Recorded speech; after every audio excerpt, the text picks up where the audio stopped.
They're claiming that they've got more suitors. This is the big article in Hollywood Reporter today. Warner Brothers Discovery is for sale after all. There had been some talk, maybe they weren't going to do this because remember they said we're going to just spin off CNN. Kind of like MSNBC. They were going to separate things into like the streaming side of the business and then the cable side of the business.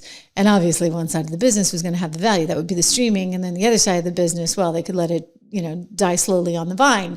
But by separating the streaming side, they hoped that they would be able to capture more value for shareholders. Well, now all of a sudden, they're insisting that they've got more suitors than we originally thought. You see, one of the suitors that was talked about at great length and is still being talked about is none other than Skydance Paramount. Okay, so remember the deal, right? Skydance Paramount, this is Larry Ellison's kid, right? He came in and he bought Paramount, which owns CBS and CBS News. And so that was, it's not going over so well at CBS. They're like flipping out because Barry Weiss, who has a conservative background and is like actually willing to call balls and strikes, they're like, wait a second, she's running our newsroom now. So we wish her luck. That's not going to be a fun newsroom to run, I'm sure. But now they're looking at maybe acquiring CNN too. And I'm like, gosh, are you guys just gluttons for punishment? Like, why would you want to do that? Seriously, like, why? But I think they're actually, if they acquire the whole thing, the reason they're really going in there is because they want the streaming assets and they want to keep them away from, say, Netflix or other competitors. So this is the headline with Warner Brothers Discovery. You see David Zaslav, he is the CEO, talented media executive. It's just that, you got to keep up with the times. You got to keep up with the times, and the times they are changing, as Bob Dylan said. Okay, they're changing because, hey, we're over here on YouTube. It's pretty damn fun, may I just say, right? No scripts, no middle management, just you and me. I watch your comments in real time. Whole different ball game. So how does that affect the news industry? We know in terms of the entertainment industry has been really shaken up. I mean, when was the last time you saw a good movie anywhere? I can't actually name one. Like, I'm not seeing any good movies lately. And you know what? I'm not even going to the movies lately. So the entertainment divisions, they've all been suffering. They can't come up with anything. They have no creativity. I blame that all on DEI, by the way, because they were so obsessed with DEI in all of the halls of these great entertainment giants. I'm thinking Disney, for example, that they don't have a creative bone left in their body. They just had a formula of let's put on someone who represents a minority and reinvent an already popular movie. Well, that doesn't fly. And so they really haven't had any big successes. And then you look at, okay, Warner Brothers Discovery, they get the Harry Potter thing, but how much can you keep relying on that? I'm looking at Peace of My Mind. I see your comments, Peace of My Mind. I always love seeing you here. Thank you for all your loyalty and everything you do. So yes, you guys better be good today. I do watch them. Sometimes it's a little distracting, so be careful. Anyway, Warner Brothers Discovery is for sale. And what are they going to do with CNN? How can they, because nobody wants it. Maybe. And the shares are up today, by the way. Everybody's like, whew, finally, somebody else is going to take on this liability. We can get out as shareholders. I think that they're going to have to figure out the cable component of this. Again, what is of value? It's the streaming assets. One other thing I should point out, they have said that they're going to move forward no matter what with their spinoff if in fact this thing doesn't happen. So they've allegedly got a few suitors in the room. One is, as I mentioned, Paramount Skydance. That would be David Ellison. They've also got allegedly, reportedly, Comcast. I'm like, Comcast, again, what are you thinking? You're trying to get rid of MSNBC. But I think Comcast would just be there for the streaming assets. They're not as interested in the cable properties, naturally. And then you have Netflix that's possibly interested. Netflix is trying to really make a run at things. And, you've got HBO, you've got Discovery. So, like, there may be some synergies there. But, so, and again, this is an article, this is quoting actually AP, which is saying the exact same thing I am, that the Skydance owned Paramount, again, remember that's CBS, okay, is looking to make a bid. And the Wall Street Journal is reporting that Paramount had approached Warner about a potential majority cash offer share in late September, and that Warner Brothers chief executive David Zaslav has rebuffed those first overtures. Of course, David's out of a job, by the way, if this deal happens. I mean, he should be happy because share prices should go up, etc. So he's like looking. Now he's like, okay, let's do an auction. I need a beauty pageant here. Okay, who else? Who? Step one, step up one, step all, whatever they say. They are looking for more suitors. The problem for this company, again, is that, and they were smart to try and do these two different things, just like Comcast is doing with MSNBC, getting rid of the Rachel Maddows of the world, letting them go way over there and be in a totally different entity, because you want to preserve what you can from the streaming side. The cable stuff is a dead business. That is the legacy media business that you're trying to get rid of. So again, David Zaslav, not necessarily thrilled about this, but looking at all things. He has a duty, of course, to shareholders to look at all offers and get the most attractive offer. This is quoting Business Insider. They're saying the primary theory is that the very biggest companies, only the very biggest companies, are going to survive in the streaming era.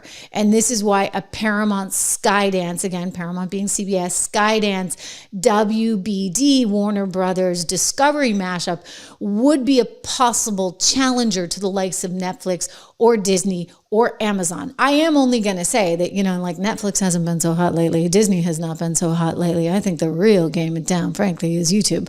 But, they all want their chance and shot at the table. So basically, bottom line, you're looking at a tough environment for all of these companies, and they are all trying to compete, and they are all challenged. And then you're going to have, for example, the antitrust issues. What happens there? Like, for example, if Comcast says, hey, we want to go ahead and acquire this, then does it become like, well, wait a second, you have NBC. Do you really need all these other networks in addition to that?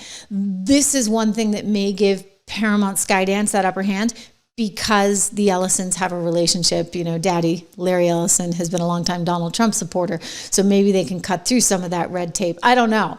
I'd like to think that doesn't really matter, but it's one of the things that they're trying to sell to the investing public. As I mentioned, Harry Potter, Game of Thrones spinoffs, those are things that Warner Brothers Media and Discovery have really been trying to push, and they've restructured their business to try and deal with some of this heavy debt. But then you've got, look at the bottom of this paragraph. I think this is the Hollywood Reporter that wrote this. Though the company has made some progress in debt reduction, investors have remained skeptical, in part, because of the company's cable network portfolio as consumers move towards streaming. You guessed it. That's why you're here. Make sure you like, subscribe, share, all that kind of stuff. Hey, it's catching up with everyone. It's even catching up with Joe and Miko over at MSNBC. Time now for a look at some of the other stories making headlines this morning. Comcast, which owns our parent company, NBC Universal, plans to spin off its cable TV networks. That's according to the Wall Street Journal and people familiar with the situation. The company will separate off entertainment and news channels, including MSNBC, CNBC, USA, Oxygen, E, Sci-Fi, and the Golf Channel. So it's spinning off. The new cable venture will reportedly have an ownership structure that mirrors Comcast's. Comcast spokesperson declined to comment. So Willie, as you look at the screen right there, the big concern that stockholders right now on Wall Street are wondering about before they decide what to do with Comcast shares is whether Mika is going to have to give up her penthouse perch atop the Comcast building. Since I never had it. When are we going to get invited to the penthouse? Never. They never let us up. I will say really quickly on this, a Drudge at the top said, like news meltdown, all this other stuff. I mean, I could be completely wrong. We could all be fired a year from now or whenever this happens. You never know what's going to happen. Or tomorrow. But in this case, though, Willie, what they're doing is what other media firms are doing. You spin off the cable channels, which 7 years ago were making a ton of money. Now they've got to figure out how to make them profitable. Disney, Good luck. which by the way, huge media news. Disney has figured out now how to make streaming profitable. Peacock had an extraordinary success in the Olympics. So they're talking about spinning this off. Comcast still owns, you guys aren't profitable. I think Brian Roberts still owns a third of that. And because Comcast didn't jump into the bidding war like everybody else, throwing stupid money at streaming services and then watch it flop, Comcast has a ton of cash. So now they spin this off, and they're in a position to what do to you get all rid of say? To get a lot of Consolidate. To get rid of you. Consolidate, but also to just ramp up. And so you get a lot of people, a lot of different channels together. And so whatever that entity is going to be, there'll probably be a lot of cable channels, and they'll be in a much better position to scale. To scale it. You keep telling yourself that. I took one business class at University of Alabama. Yeah, I didn't get up. I'm glad you gave us your analysis. No idea. The only thing that makes sense here is you spin it off, and then you scale it up, and then you figure out how to make it more profitable. Yeah, this is to keep these networks like this network healthy and to keep Comcast thriving the way it is. And this is just the way it's going. People are cutting the cord, right? The cable subscribers are down across the board. This is something Bob Iger talked about last year doing with ABC and Disney and spinning off some of those. So they're all trying to console themselves as well. But I think as they deal with the reality, right? That their network, their medium, the cable TV legacy media business is going away. It is dying a slow death, or in this case, it's actually dying a rather fast death. I think we could say that Versant spinoff is coming within the next several weeks, because it's supposed to be coming towards year end. And hey, we're at the end of October right now, so that's in the works right now. And I don't think they're going to get a big cash infusion. I don't think it's actually going to be very meaningful at all. I think what they're trying to do at NBC and at Comcast is preserve the part of the business that has the future, and that's the Peacock streaming network. They're trying to make sure that the news network, NBC, doesn't get in a whole bunch of trouble with FCC violations because of their headaches over at MSNBC. Don't forget, MSNBC, you can say whatever you want on there. That's cable. But it becomes a problem when the cable is infecting the network. And that's what you've seen a lot of, right? So they want to get away from that. They got rid of Joy Reid. They got rid of that. Was it Mehdi Hassan or something? He's been saying some really crazy things lately. You see that CNN got rid of Don Lemon and Jim Acosta, people that were really considered very toxic. And so they're trying to kind of brace themselves for this new future. But I just, the idea that Comcast would be interested in purchasing Warner Brothers Discovery, I don't see it happening unless they just get one section of the business. But the only way they get one section of the business is if they wait for this spinoff to happen, right? And the spinoff is supposed to happen sometime later this year. And so from a tax perspective and from sort of a streamlining perspective, you don't want CNN. You don't want anything to do with it. So you would just want to try and go after those assets like the Harry Potter stuff, and all of that might represent some kind of revenue stream for you there to compete against the likes of Netflix with Peacock. So that's what's of interest. Meanwhile, if you're CNN talent right now, you are freaking out. What did I tell you all along? That poor Jake Tapper, you know, the guy with the frog voice, super nasal. I don't mean to be mean, but it's my operatic background. I can't help it. When people's voices sound like nails on a chalkboard, it kind of gets to me. Hey, little tism in there. I don't know. But his voice gets to me. This is the guy, in case I can't jog your memory, who tried to take down Lara Trump, saying, how dare you suggest that Joe Biden be anything other than perfect, right? Because he's like the second coming of Jesus Christ if you listen to Jake Tapper. Well, that was until Jake realized that maybe they were getting rid of his network after Donald Trump won, or after he really realized that there was no chance that Joe Biden could ever win this thing. Suddenly he was out there stumping for Kamala. Let's watch him try and take down Lara. Just remember, this guy, his days are certainly numbered, which is why he's scrambling so hard to get a job at Fox. Every time he comes on stage or they turn to him, I'm like, Joe, can you get it out? Let's get the words out, Joe. You kind of feel bad for him. How do you think it makes little kids with stutters feel when they see you make a comment like that? First and foremost, I had no idea that Joe Biden ever suffered from a stutter. I think what we see on stage with Joe Biden, Jake, is very clearly a cognitive decline. Okay. That's what I'm referring to. It makes me uncomfortable you have to no watch somebody on stage That's so amazing. It's so amazing to me that try and figure out an answer. A cognitive decline. Well, when you're trying to tell me that what I was suggesting was I think that you were mocking his stutter.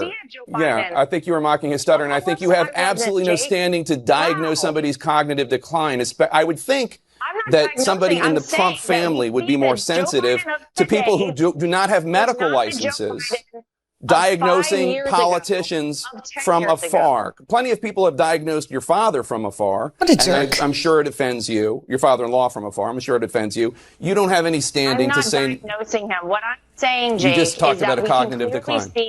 That Joe Biden I have one last struggling question for you, Laura. You can't times on stage, and it's very concerning to a lot of people that this could be the leader of the free world. Okay. Yeah. That is all I'm saying. I genuinely feel Laura sorry Trump. for Joe Biden. I appreciate it. I'm sure. Okay, oldest trick in the book. I've told you about that one, right? You're like, bye, see ya, I got the last word, thank you. And he calls her Laura instead of Lara. So that's a deliberate kind of, I can't even bother to learn your name. And now he comes out with a big new book, doing the rounds on conservative media, saying how nasty and mean those liberals are. My gosh. I mean, heck, we saw him the other day trying to take down Hakeem Jeffries, saying, hey, but you guys, you put all this stuff into the bill that would allow for trillion dollars to go to illegal migrants. That's Jake Tapper calling out Hakeem Jeffries. Hakeem's like, well, what happened? Aren't I on CNN? Anyway, they're all going to go bye-bye. I mean, you saw him with Lara, and then a couple months later, we got this version of Jake. It's like Dr. Jekyll and Mr. Hyde. There is a discernible pattern of Democratic officials with a very nasal voice, seemingly trying to convince you, the public, to not believe what you saw and what you heard with your eyes and with your ears on Thursday night. What I've been able to do with the COVID, with dealing with everything we have to do with, look, if we finally beat Medicare, the total initiative relative to what we're going to do with more Border Patrol and more asylum officers. President Trump? I really don't know what he said at the end of that sentence. I don't think he knows what he said either. Democratic officials have tried to spin this in many ways. They said President Biden just had a cold. They said it was just one off night, akin to when President Obama in 2000. I love this. I mean, I just love this guy. There is no ounce of integrity whatsoever. Here he is up on his high horse trying to, at this time he was taken down. By the way, hey, no King's protesters. Think about that. They took your candidate right out from under you. How do you like that one? There's democracy for you, courtesy of the Democrats. Anyway, this guy was part of the op. 12 was rusty and seemed a little huffy. But behind the scenes, make no mistake, most Democratic officials witnessed the same shocking spectacle that you did. The difficulty that the presumptive Democratic nominee... Jake, we were telling you for months and months and, years. I mean, how many times did I play the video? And I didn't play selected video. I played the whole raw tape where you saw poor Joe not being able to sit down at one event in France in Normandy. Or then he wanders off at the G8 summit. Thank goodness for Giorgia Meloni, the Prime Minister of Italy, who's so kind as to bring him back, and then he can barely put on his sunglasses. I mean, look, unfortunately, we've seen it before, some of us and loved ones, and you know what you're looking at. But Jake was trying to tell us we were the crazy ones. They're doing the same thing over on MSNBC, right? Until this guy suddenly realizes his job's going to be on the line because there's no way that Biden can win this thing. He will be beaten by Trump. And that's when he just throws up his hands and goes for Kamala. The current president of the United States had just articulating his basic thoughts during the 90 minutes of the debate. The spinning is all very reminiscent of the George Orwell quote from the book 1984 that I invoked 5 years ago for a different situation and a different president. It's relevant again today. Quote, "The party told you to reject the evidence of your eyes and ears. It was their final, most essential command." We're not going to do that today on The Lead. We're going to talk honestly and frankly about all of this with a number of individuals who see it for what it is. We're going to talk to some journalists and some Democrats, none of whom wish President Biden ill, all of whom apparently are more willing to speak freely, honestly, and candidly about the candidate than the people running the Biden campaign, the people close to President Biden, and, frankly, most Democratic officials across the country. Oh, aren't you a stand-up guy suddenly coming out saying, I'm going to call it like it is. And not only am I going to call it like it is, I'm going to actually write a book on it and see how I can profit and maybe get a job on Fox because we know it's over from my network. I mean, look, I've been telling you guys that forever. I actually think that CNN is enormously challenged in so many ways. And I don't see an exit path there for the network, nor for the talent. I mean, Anderson Cooper costs are reported. I mean, I've seen estimates between $10 and $15 million a year, which I would say would be, frankly, if it's $8 million too much. I'd pay him $2 and say, good luck, buddy. All right. That's like it, because they're not getting any ratings. It's not making any money, and you've got to actually make some hard decisions. I don't know how much this guy's making, and again, I'm taking sort of a stab. These are estimates that have been reported in the media. I think he makes less, and he's looking for a higher payday. He, I believe, came from print, which again, back to the voice, you can kind of tell. I don't think any of these people really have much of a future, because CNN does not have a future. And that's not just because of its bias and its sort of state media-esque aspect when you're dealing with the Democrat administration, but rather because the medium has changed so quickly, so fast. So who's nimble enough to keep up with that?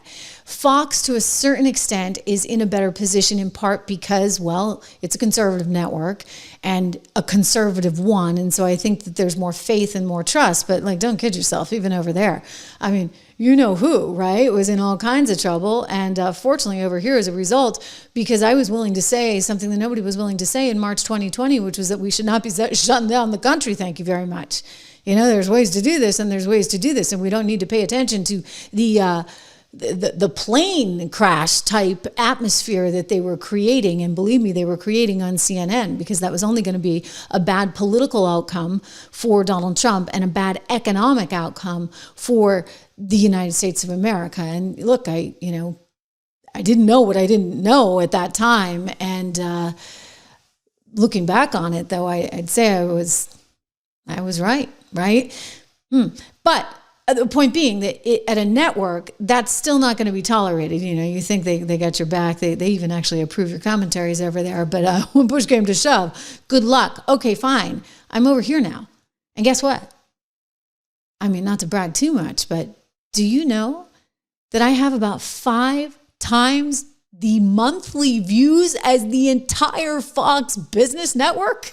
Right here on the Trish Regan channel. So look, it's win-win for me. But what I'm pointing out is that all of these businesses, even the best of the bunch, which would be Fox in this case, they are all challenged. They are all struggling because the medium has changed. So Tapper, you can go get your little gig at Fox, but it's never going to, maybe you survive 5 years. I don't know what the timetable is, but I think what's going to happen is you're going to see that all of these things, all of these businesses get smaller and smaller and smaller and smaller. The shrinkage is happening because the viewers aren't there and the money isn't there. I mean, if you're an advertiser, wouldn't you rather be over here? Because they actually, sorry guys, they know a lot about you, right? If you're watching this show, they kind of know, well, you probably have a conservative view of the world. You're probably fiscally conservative. Maybe you have some interest in investing. You're interested in politics, etc. So they kind of know who you are.